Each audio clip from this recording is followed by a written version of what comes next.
बाबा साहब ने और मान्यवर काशीराम जी ने तो किसी एक जात की बात नहीं की। बहन कुमारी मायावती जी किसी एक जाति की बात नहीं करती हैं, वो बहुजनों की बात करती हैं, तमाम लोगों के लिए संघर्ष करती हैं। जो उन्होंने पॉलिसी बनाई 4-4 बार मुख्यमंत्री रहते हुए, तो उन पॉलिसियों में उन्होंने किसी एक जाति का नाम नहीं लिया। उन्होंने तमाम अनुसूचित जाति की जातियों को, जनजातियों को, उसमें तमाम जो बहुजन है, गरीब हैं, दबे कुचले, मजदूर, मेहनत का, सबको उन्होंने अधिकार दिए। चाहे जमीन बांटने की बात हो, घर देने की बात हो, रोजगार देने की बात हो, सुरक्षा देने की बात हो, उन्होंने तमाम बहुजनों के नाम पर और गरीबों के नाम पर सबके लिए पॉलिसी बनाई, सबको अधिकार दिए, सबको। उनकी बात कैसे कर सकते हो भाई संसद में? ये तो भारत के संविधान की, आप संविधान की कसम खा रहे हो और भारत के संविधान के खिलाफ बात कर रहे हो। आप बाबा साहब की जय भीम बोल रहे हो और जय भीम के खिलाफ बात कर रहे हो, बाबा साहब के विरुद्ध बात कर रहे हो। जब बाबा साहब लड़ रहे थे तो उन्होंने सारे अनटचेबल्स की लड़ाई लड़ी ना, या अनटचेबलों में किसी एक जाति विशेष की लड़ाई लड़ी?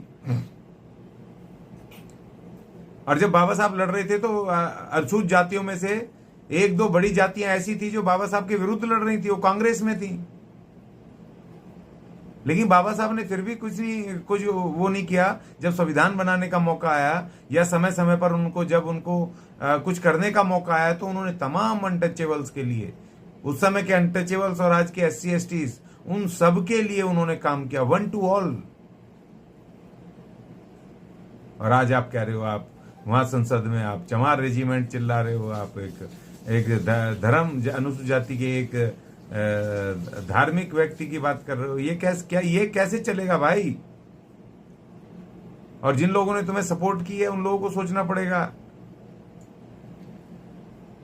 तो आज मुझे बहुत दुख है। आज मैंने बहुत सारा, मैं उस पे महार रेजिमेंट पे आप बात करने वाला था, महारों के शौर्य और महार रेजिमेंट पर, उस पे मुझे बात करनी थी, लेकिन आज वीडियो लंबा हो गया है तो मैं आगे इस पे फिर चर्चा करूंगा, क्योंकि जो संसद में 2 दिन से हुआ उसके ऊपर चर्चा करनी जरूरी है। जो हमारे संसद में जनप्रतिनिधि जो भेजे हैं वो किसी भी सीट से चुन के आए हुए, तमाम SC STs का वोट है वहां पर। आप SC STs को दरकिनार नहीं कर सकते। अनुसूचित जाति जनजाति की लड़ाई लड़ने के नाम पर आपको लोग दलित नेता बोलते हैं। पहले आप अपने अनुसूचित जाति जनजाति की आवाज को उठाओ, उनके अधिकारों की बात करो और पूर्ण विकास की बात करो, पूर्ण अधिकार की बात करो। ऐसा नहीं SC ST OBC माइनॉरिटी करके ऐसे नहीं निकल जाओगे। आपको SC ST की बात करनी पड़ेगी। हमारा अधिकार है, और जो खतरे में खत्म कर दिया कांग्रेस से लेकर के बीजेपी ने, सबने खत्म कर दिया है। तो आपको वहां बात करनी पड़ेगी, नहीं तो आपको जवाब देना पड़ेगा कि आपको किसी एक जाति के लिए भेजा है क्या।